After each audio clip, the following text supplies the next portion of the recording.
मतलब क्या चाहिए आप सभी लोगों को? नया बैच चाहिए आप लोगों को, आपको लग रहा है वहीं से सक्सेस मिल जाएगी। देख, सक्सेस पाने वाले जो बंदे होते हैं ना, इस एग्जाम की बात कर रहा हूँ, लाइफ में नहीं, लाइफ तो बहुत बड़ी है। इस एग्जाम में अगर आपको सही में क्रैक करना है ना एग्जाम, तो ये एग्जाम आपसे बहुत सारी चीजें डिमांड करता है। अगर आपके अंदर औकात ही नहीं है, कैपेसिटी ही नहीं है कि आप उस लेवल की मेहनत कर पाओ, तो आप हमेशा स्पेक्टेटर ही बने रहोगे। और मैं आपको पहले बता रहा हूँ, 40,000 रैंक के बाद अगर आपकी आई तो it's equal to 10 lakh rank.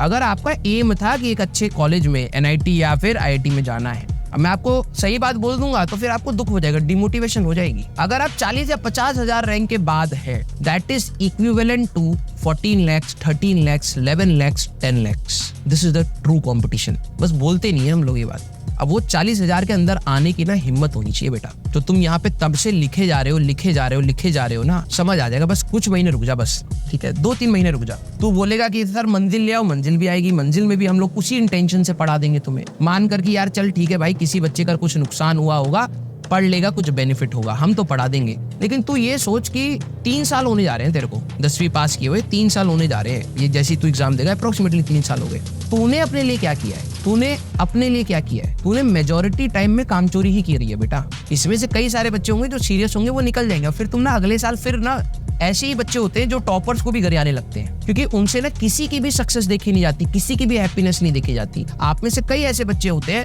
जो कोई भी टॉपर, भले वो कैटेगरी रैंक का भी क्यों ना हो, अपनी मेहनत से गया तो वहां पर तुम्हें उसमें भी जलन दिखती है कि अच्छा कैटेगरी थी ना इसीलिए आ गया। भाई तेरे में औकात है तो तू अपनी कैटेगरी में कर ले ना भाई। तू पहले प्रूव कर अपने आप को, फिर तो ये बात बोलना कि ये जस्टिस था या नहीं था। मैंने इतने सैडिस्ट बच्चे भी देखे हैं कि अगर किसी बच्चे ने, ठीक है, मैं उस चीज पे जज नहीं कर रहा कि भाई वो कैटेगरी रैंक होनी चाहिए या नहीं होनी चाहिए, वो मेरे औकात की बात ही नहीं है। वो तो भाई गवर्नमेंट देखे, वही सुप्रीम कोर्ट देखे और वही लोग देख सकते हैं, लॉ मेकर्स देखेंगे कंट्री के। मैं तो उसको फॉलो करने की बात कहूंगा ना। मैं अपने स्टूडेंट को ये बात बोलूंगा, अगर भाई देख तू इस कैटेगरी में है तो तेरे को इतने मार्क्स चाहिए क्वालिफाई करने के लिए। अब वो जस्टिस है या नहीं है तू मेरे से मत बात कर। तेरे को अगर है तो तू जा भाई सुप्रीम कोर्ट में जस्टिस की बात कर। मैं तेरे को पढ़ाने के लिए लाया, और मैं अगर तेरे को पढ़ा रहा हूँ तो तेरे को कितने मार्क्स चाहिए वहां तक जाने के लिए, वो मैं तेरे को बता सकता हूँ। तुम में से कई सारे ऐसे सैडिस्ट बच्चे होते हैं कि जो मेहनत कर रहा है ना, उसकी मेहनत पर भी थूकने में 2 सेकंड नहीं लगाते, और भले अपनी पूरी जिंदगी भर कुछ नहीं किया। भाई अगर तुम्हें सही में सिलेक्शन चाहिए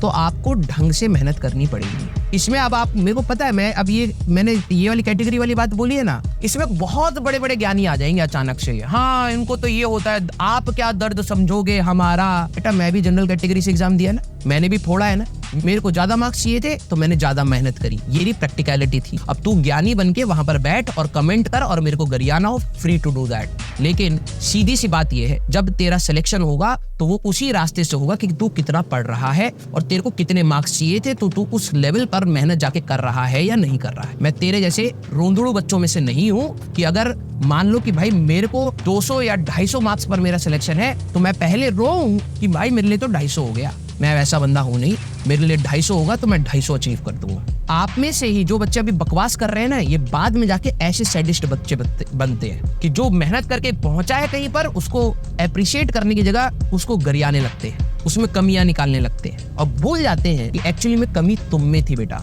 कि आज तुम बैठ के कमेंट कर रहे हो और वो आज खुश है। तो तब से मैं देख रहा हूँ, तब से मैं अवॉइड कर रहा हूँ बेटा आपके कमेंट्स। लेकिन 1 महीने या 1.5 महीने के बाद आपकी कहानी पलट जाएगी बेटा। फिर से 50% सिलेबस जा चुका है और बैक टू स्क्वायर 1 मिलेंगे बच्चे।